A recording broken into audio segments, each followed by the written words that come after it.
morning, Vuslat. We're here in Durban, and according to the minister, coal is king again. So how do you see that? And maybe then just tell us about the global coal market and how that will evolve over the next few years. Okay, thank you, Leo. Yeah, look, coal was king. Actually, coal made China king. Coal is making India king. Coal made United States and Europe king at some point, because I mean, if you look at European Union, it was originally started as European Steel and Coal Community. So they wanted to use coal and steel in the right direction so that they can grow their economies. Then they eventually evolved to European Union. So coal made a lot of nations king, and I think coal made South Africa king as well, because we had so much cheap and abundant power that we made ferrochrome, ferro-manganese industries successful, iron ore, steel industries successful. The minute that you take that uninterrupted power, cheap power out, which was actually created by coal, then our economy started suffering. So coal is king, and coal is picking up every year almost. Now we are 8 billion tons of coal production and coal consumption in the world. China is building power stations every second week, coal-fired power stations every second week. India is very busy with coal-fired power capacity and coal production capacity. China is actually has got the 60% of the new coal mining projects in the world, 1.2 billion ton capacity.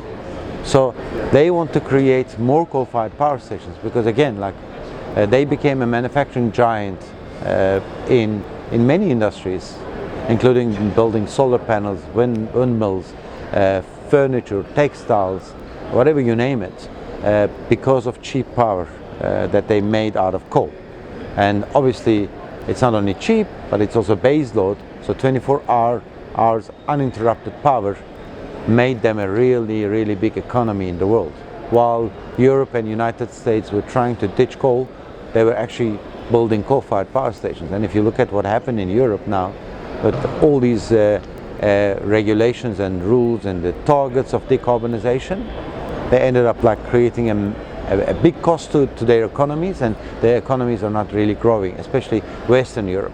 So coal is still growing. If you look at Indonesia, if you look at Colombia, if you look at Russia, if you look at Australia, big contributors to the economy of those countries. Production capacities are massive. Indonesia went from 100 million tons to 700 million tons over a period of 15 years. Whereas in the same period, South Africa went from 77 million tons to 50 million tons. So that's one of our challenges in South Africa because of the Transnet freight rails failures in the past. Hopefully, we couldn't move enough coal to the ports. But with the rising needs of energy, the world needs to produce more energy, more power. And the more power means not more renewables, because renewables give you power in a certain amount of hours of a day, like 5 or 6 hours of a day. Yeah. To make it dispatchable power, you need like uninterrupted power, which can be generated from coal, gas, or nuclear-fired power capacity.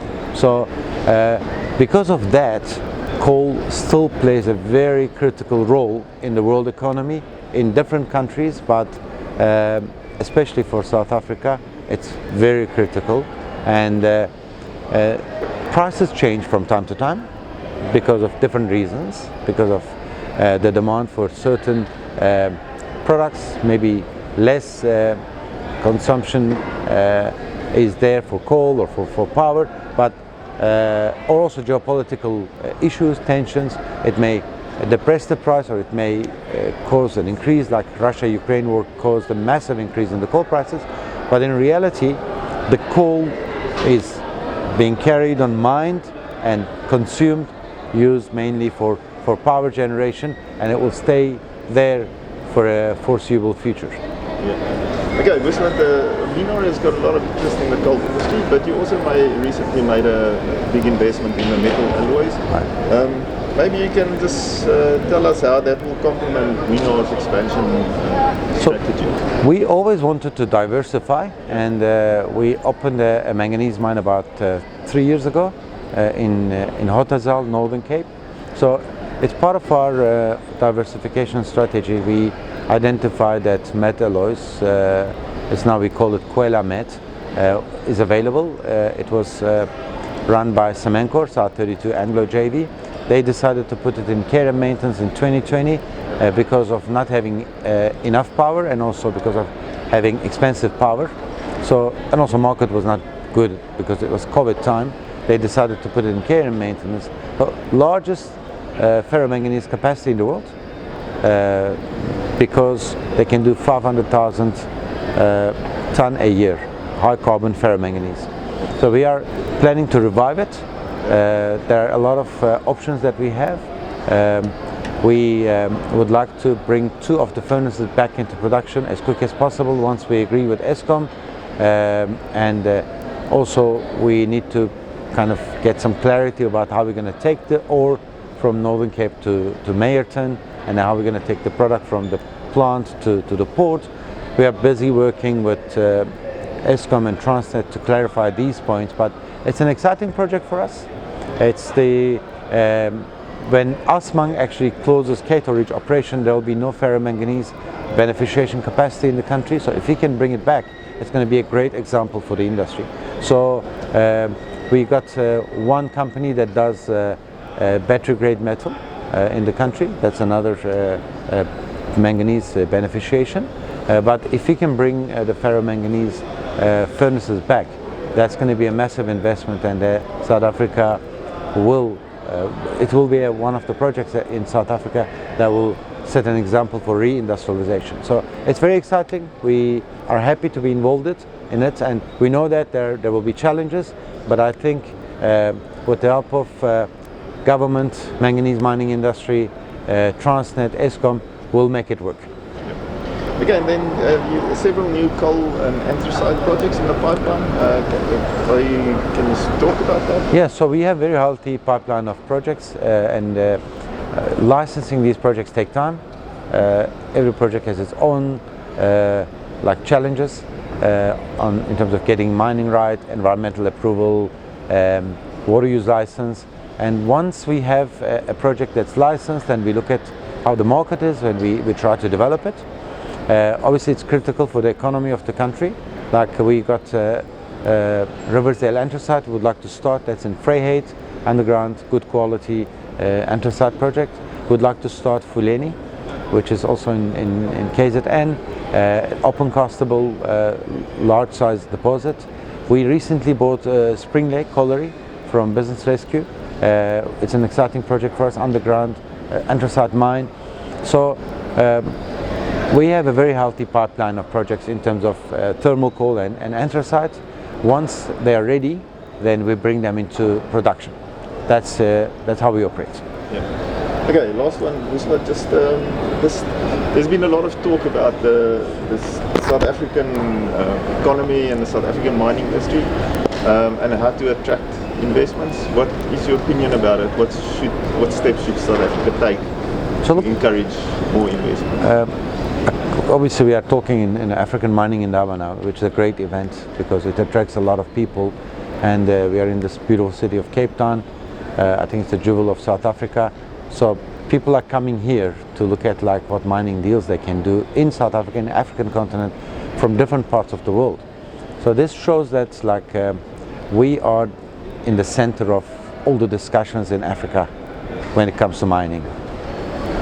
People take us seriously because we have the infrastructure, we have the power infrastructure, rail infrastructure, we have human capital. These are actually amazing assets. But you know, Leon, the best thing that we have is we have rule of law, freedom of speech. Okay, nobody's land is grabbed in this country. Yeah. Nobody's property is grabbed. Yeah. Okay, there may be people who's talking about it, politicians or anything like that, but in reality, you cannot actually expropriate somebody's land without compensation. That's a reality. So this is an amazing asset for the country that we need to use to attract investment. But investors know that. I mean, when they have an opportunity in South Africa versus a country where you can't really even talk about, like yourself or the president of the country, this and that, they choose South Africa. So that's critical. But then on top of that, like, we have really great geologists, great metallurgists, great surveyors, great